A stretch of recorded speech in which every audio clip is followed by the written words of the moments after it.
Hello, my name is David Miller of David Miller Management. I am the founder and principal of David Miller Management. And I'm Dwayne Miller, also with David Miller Management. Thanks for clicking on the link to this video. The topic for today is going to be compensation plans and how they fit into motivating employees and prospective employees to join the company and to remain with the company.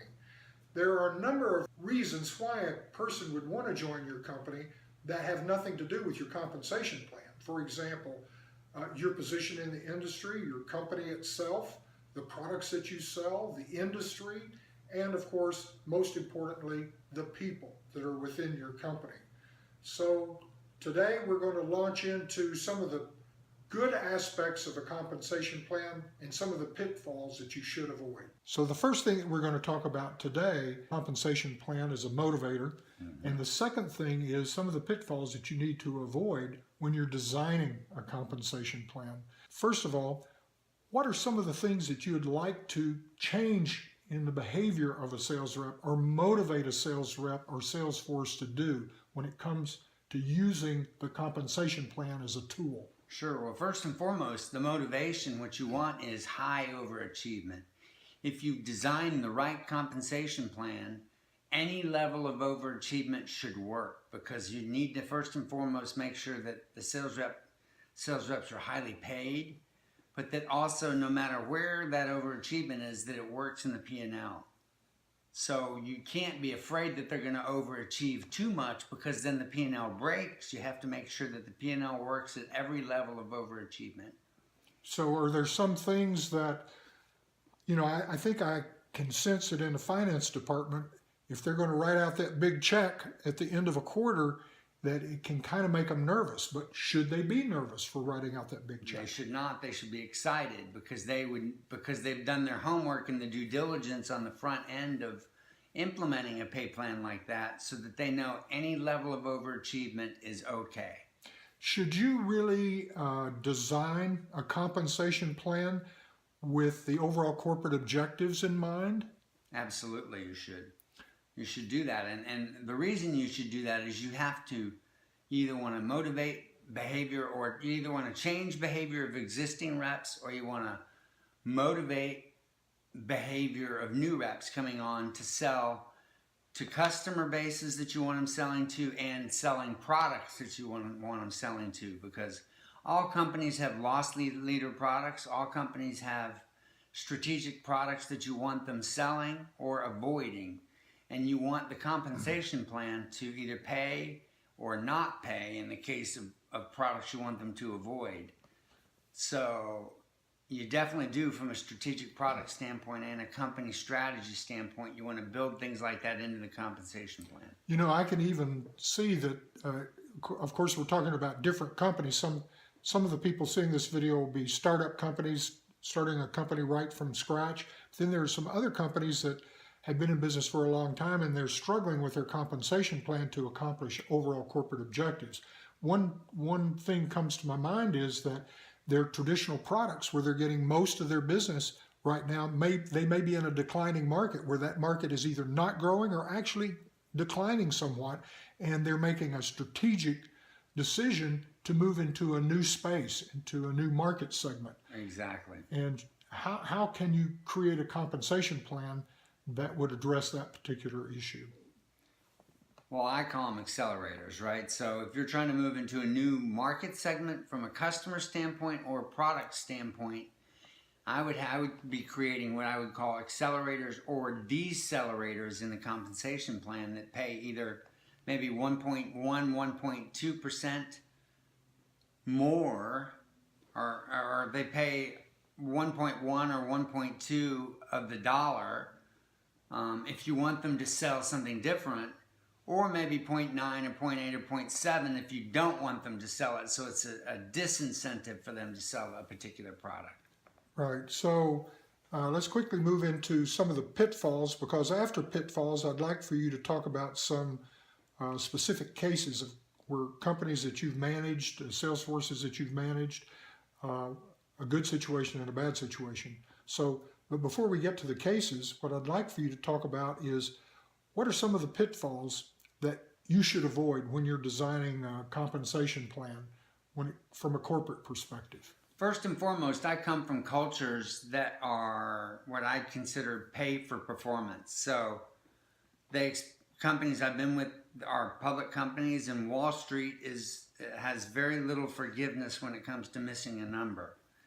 And I'm the same way as it relates to running and organizing sales teams. I'm not very forgiving of missing numbers, because when sales teams miss numbers, it rolls up to a company that misses a number, and it rolls out to Wall Street.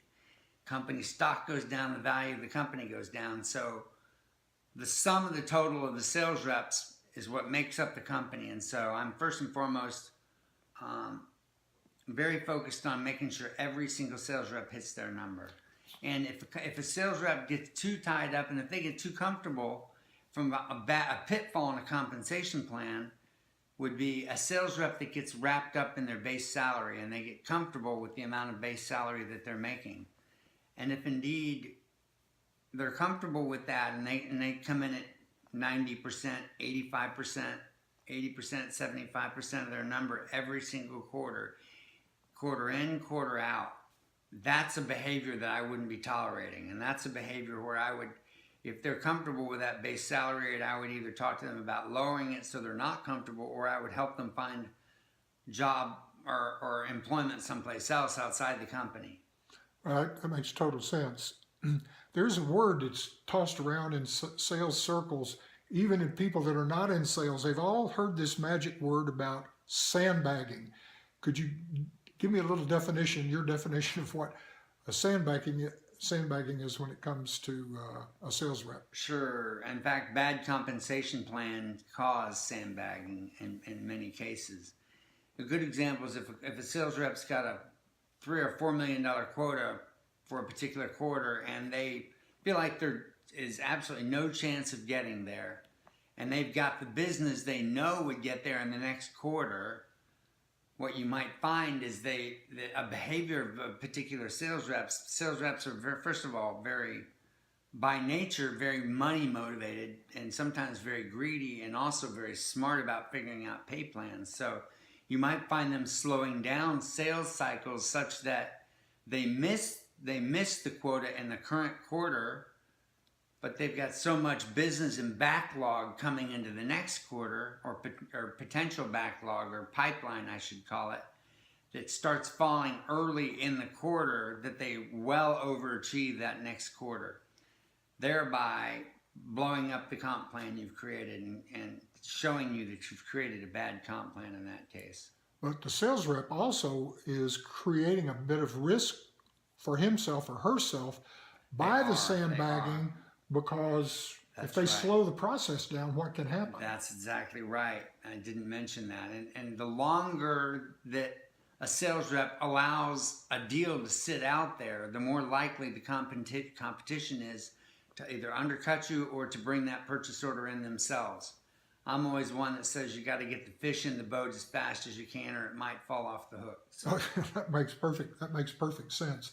There's also, there's this tendency of a sales rep to be independent.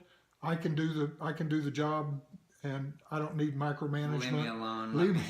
Leave me alone. And so I've heard this, that some sales reps might not expose a big, high dollar, high risk opportunity to their boss, or even submit it into Salesforce.com or some other CRM. Right.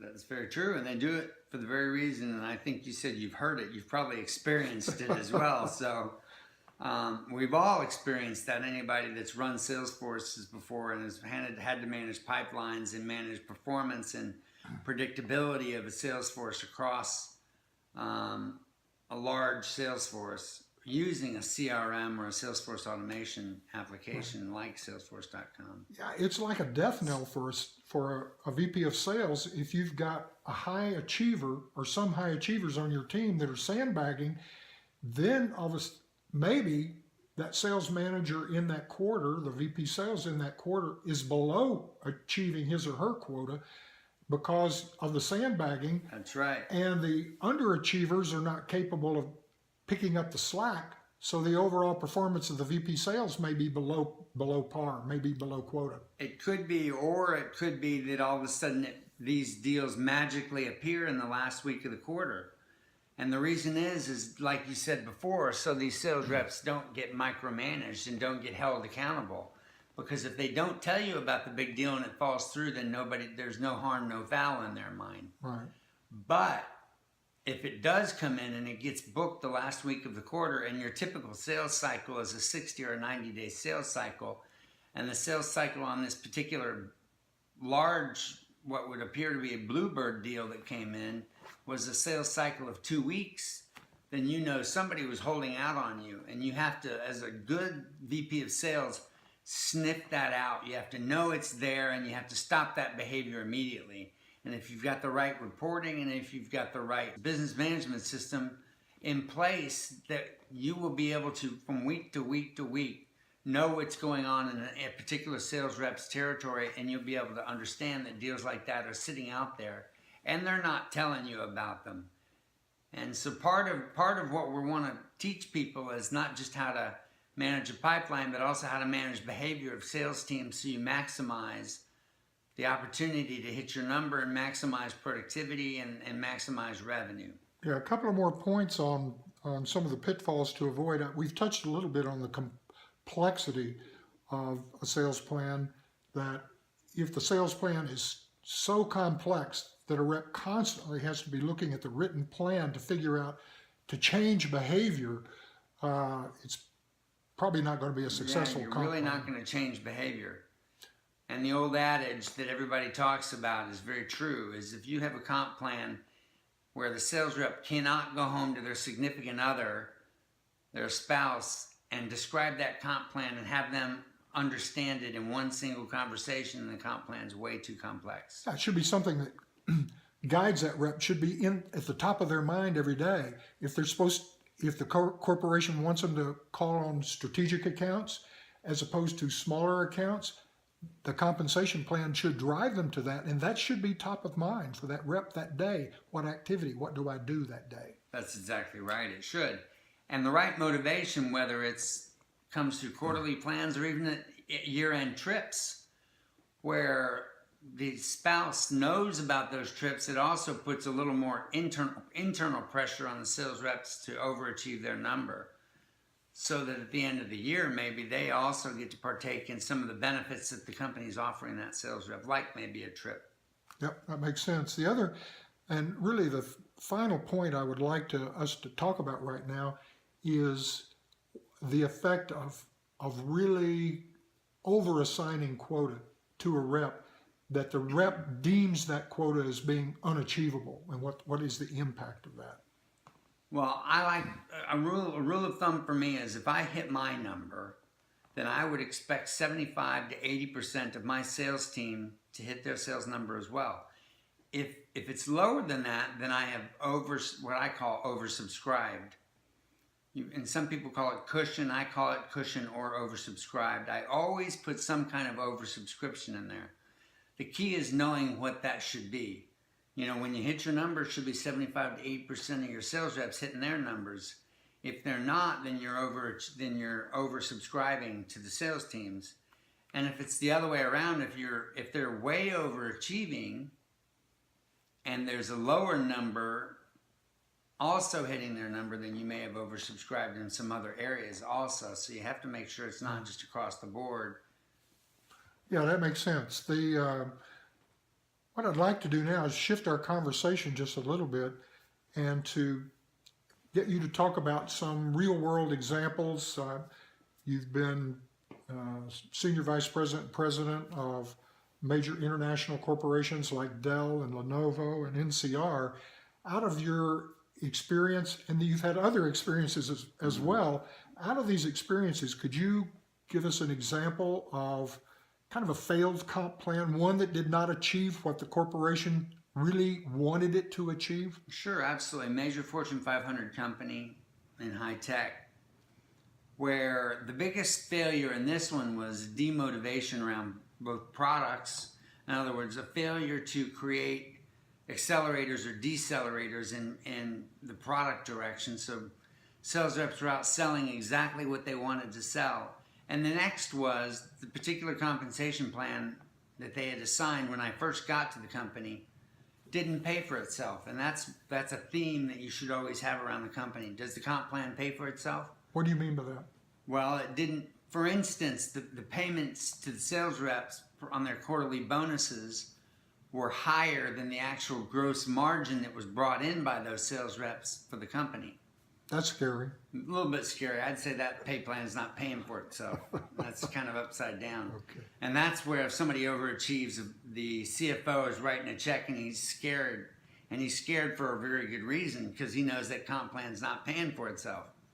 And it's taking the P&L down. So that's one example of a comp plan gone wrong. Okay, David, now if you don't mind, give us an example of a company that's done a compensation plan correctly and it's yielding the results that the corporation planned for it to yield. Okay. An example of that would be Dell, for instance, where they have accounts separated out by whether they were an acquisition account, a development account, or a retention account. In other words, an account they needed to go acquire, one that they need to develop more business in, or one they need to retain. They've done the same thing with their sales force. From a sales force perspective, to show you the exaggerated side of how specific they are in the comp plan, they have hunters and they have farmers. They're actually, the sales force is also broken out by acquisition, retention, and development. But in the acquisition space, they have what they call mega hunters. And the more specific you can be in a comp plan, the more directive you can be or prescriptive you can be about the activity you're looking for. These mega hunters get paid a ton of money. Their base salaries are huge. They are going after specific named accounts nationwide. Their job is to go steal them from the competition. The sales cycle on these things can be a year or 2 years. There's checks and balances to make sure they're making the right progress along the way. But if they hit their number, they can make upwards of $500,000 if they do it right. So they've done it right there, where they've got a big base salary. They've got, it's not an account base. It's not just an account base we want them going after. It's specific named accounts we want them to go after. Maybe 5. And that would be probably even on the high side. It might be just 3. That's great. I mean, and it obviously achieved results for Dell Computer. Absolutely. So finally, what I'd like to do is ask you a question. We've got people watching this video that come from a variety of backgrounds, from an emerging small company to mid-range company to people that just want to improve their sales performance. And one of the things that they're looking at is the comp plan and motivational plans to help them achieve positive results. Why should these people arrange with David Miller Management to come in and evaluate where they are with compensation and motivational plans? Why should they select David Miller Management? Well, simply said, very simply said, we are not a collection of academics that have come in and go into different companies and basically, by textbook work, tell them exactly how to run their business based on non-industry experience. What we are, though, is a group of technology executives that have been there and done that before, have been on the ground, have been in the trenches, and have won, have done exactly what I've been talking about, have done that, have been successful doing that, and know how to repeat that for our customers. So the opportunity is to bring us in so that we can show very specifically how we can come in and do this for each and every one of our companies looking at this video today. So the obvious call to action, the next step that we're encouraging them to do is to hit that contact button and bring us in and let us do a no obligation free proposal for them to show them exactly what we can do around compensation. Well, that's great. Well, listen, everybody that has clicked on the link to view this video, we appreciate your time and look forward to hearing from you. Thank you very much. Thank you.